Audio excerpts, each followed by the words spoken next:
Final Fantasy I, the beginning of a legendary series, a game that has an incredible amount of versions.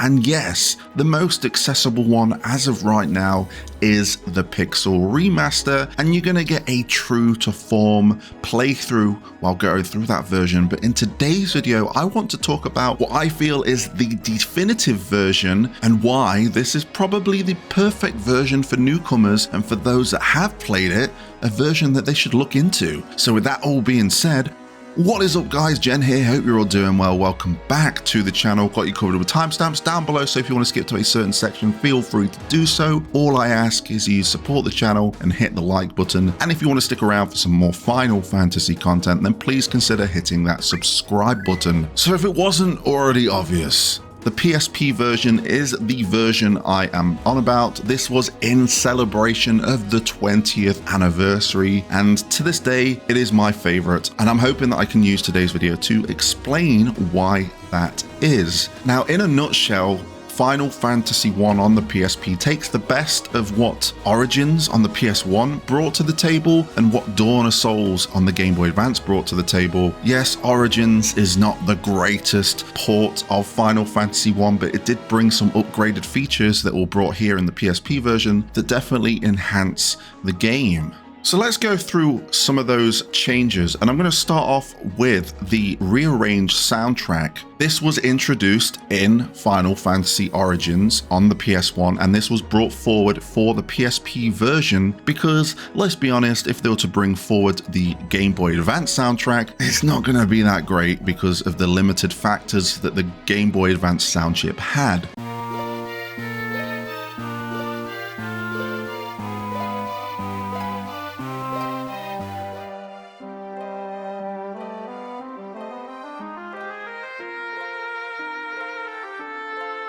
But this rearranged soundtrack of Final Fantasy I does indeed have some of my favorite versions of the Final Fantasy I soundtrack. And the one I want to shout out is the Gulag Volcano. I really love this rendition, and hearing it again while playing through the PSP version is such a treat, especially trying to traverse that dungeon and the other dungeons that use that theme. Not only that, but because what we'll talk about a little bit later in the video, there are some more tracks here of if you've played other Final Fantasy games make an appearance here. These are just incredible versions of those songs. Now, another thing that it bought from Origins is its improved localization, because Final Fantasy I back on the NES didn't have the greatest translation, plus the limited factor on the texts, so spells only had a few letters that they could play around with. So we get the full spell names here, which is always nice. But not only that, the jobs Fighter and Black Belt are renamed to Warrior and Monk respectively. One of the most underrated things that they brought over from Origins to the PSP version here in Final Fantasy is the opening FMV. I think this is really cool, and it gives us a very different look at the Warrior of Light here. Very different what is conceived usually on concept art. And it was from Origins that was brought forward here on the PSP version that they changed the Easter egg on a certain gravestone. Here lies Erdrick to here lies Link, which is of course a reference to the protagonist of the Legend of Zelda series. Now, moving on to Dawn of Souls, and what was taken from this version to the PSP version is probably the difficulty. Final Fantasy I on PSP is quite easy, especially compared to Origins, especially compared to the original version on the NES. And a lot of people might think that's a cop-out. Oh, you want to play the easiest version of Final Fantasy I? Well, yeah, if you want to get through the game and enjoy everything it has to offer, I think having a nice, easier mode to play through is always nice. And I'm not saying it's going to be a breeze. You're definitely going to hit some trials and tribulations across the way, but it is indeed the easier version of the bunch here. Another thing, which I guess falls into difficulty here, that they took from the Game Boy Advance version and took it to the PSP version is the magic system. Now, the way that Final Fantasy I originally worked, and it works in the Pixel Remaster because the Pixel Remaster is essentially a definitive version of the NES version, but the PSP version I'm talking about here is what I think is the overall definitive version of Final Fantasy I. And the magic system system in those classics was done on a system where you would have like 3 opportunities to use cure, and then you'd have to go to an inn or use an item to refresh that. Now they've revamped it to be much like other Final Fantasy games. So if you've played games like Final Fantasy VII, Final Fantasy X, where it has an MP system, the MP system is introduced here, but the magic tier system is still intact. So it's a bit of a mix and match of both here. But that does mean the more MP you have, the more times you can use cure in the battle, and you don't need to worry about it ever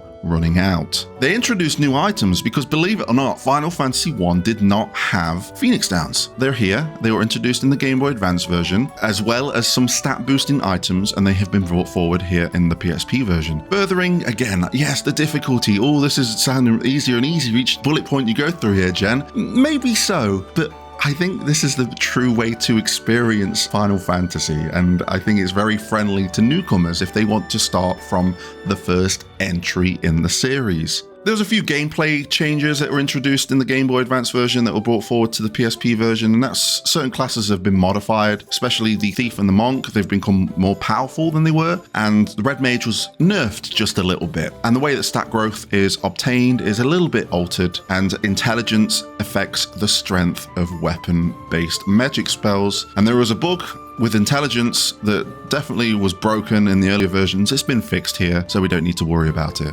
Also, when you start off the game, back on the NES version, back on Origins, you started off with no equipment. This one changes it. You got some basic equipment, but it's there to help you along your way. So you can get grinding pretty much straight off the bat. Believe it or not, the Game Boy Advance version introduced the sprint, walking faster. It wasn't present in Origins, and it wasn't present in the OG Final Fantasy I. This has been brought forward to the PSP version, and I'm sure it's a quality of life feature that definitely helped us out get through dungeons and towns that little bit faster. The save system that was introduced in the Game Boy Advance version was different to Origins in the original because you could only save an inn or while using a tent.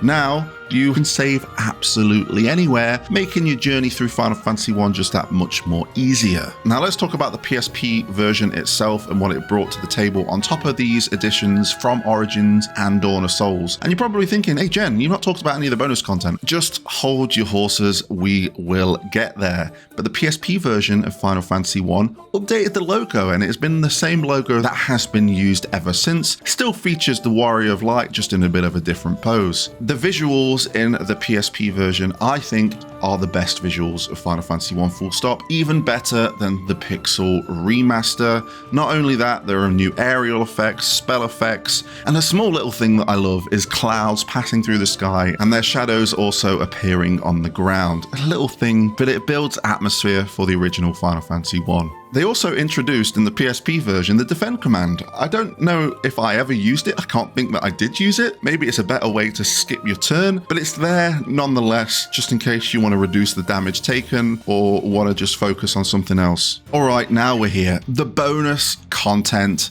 of Final Fantasy included in the PSP version, further making it the definitive version of the game. The Soul of Chaos, which was introduced in the Game Boy Advance version. 4 new optional dungeons, and they correspond to each fiend that you come across in Final Fantasy I. Heck, you see one of these straight off the bat at the beginning of the game, though you can't venture further into that dungeon until you've got to the end game. These dungeons are challenging. Now you're probably going to think that these bonus dungeons are just going to be as easy as the game with all these enhancements like the MP and doing more damage with certain jobs. No, these optional dungeons have their challenges, and they have a few references to other Final Fantasies that came after it, which is incredible and which is nice for long-time fans. And this is where that music I was on about earlier comes in, because there's some banging tracks of previous Final Fantasy games. Not only that, but the PSP version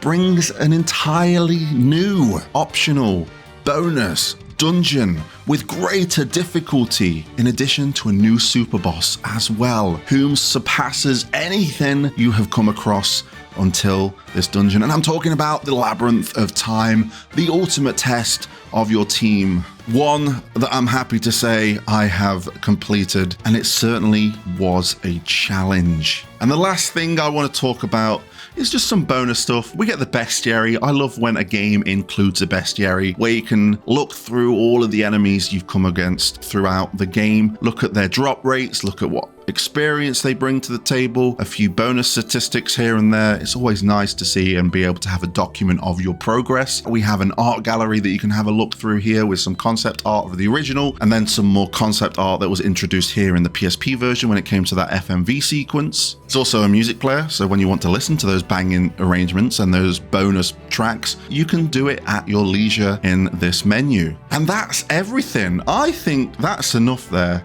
for me to definitively say, from my point of view, that this is the best way to play Final Fantasy 1.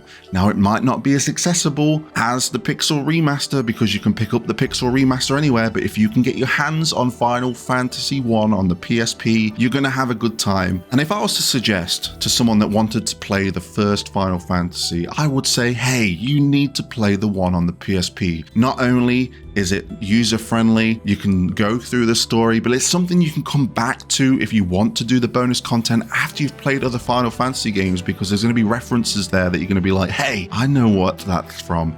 Or you could just go in ham and do all the bonus content and then realize what references they were to when you get to the appropriate Final Fantasy. But there we have it, guys. You might not agree with me. I would really like to hear your opinions in the comments section down below. Let me know what your favorite Final Fantasy game is. I appreciate your time, and until next time, I'll catch you on the flip side.